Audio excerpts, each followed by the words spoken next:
আজকে মুখরোচক একটি রেসিপি তৈরি করলাম। প্রতিদিন একই রকমের মুরগির তরকারি না খেতে ভালো লাগলে অবশ্যই আমার এই রেসিপিটি ফলো করবেন। তো চলুন শুরু করি।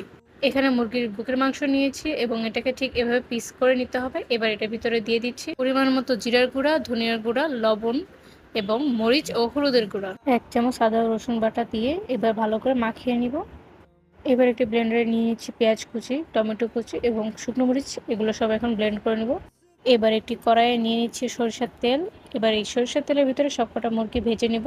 মুরগি ভাজা হয়ে গেলে তুলে রেখে এটা ভিতরে দিয়ে দিচ্ছি রসুন ও তেজপাতা। এবার ব্লেন্ড করে রাখা পেস্টটা দিয়ে দিচ্ছি। এবার দিয়ে দিব 1/2 চামচ হলুদের গুঁড়া, জিরার গুঁড়া ও স্বাদ মতো লবণ। এবার সব ভালো মতো কষিয়ে নিয়ে দিয়ে দিচ্ছি ভেজে রাখা মুরগির মাংস। কিছুক্ষণ কষানোর পর দিয়ে দিচ্ছি জিরার গুঁড়া, এটা একদম লাস্টে দিতে হবে। এই তো তৈরি হয়ে গেল সুস্বাদু এই রেসিপিটি। আপনারা চাইলে অবশ্যই বাসায় বানিয়ে দেখতে পারেন এবং আমার চ্যানেলটিকে সাবস্ক্রাইব করে দেবেন। আল্লাহ হাফেজ।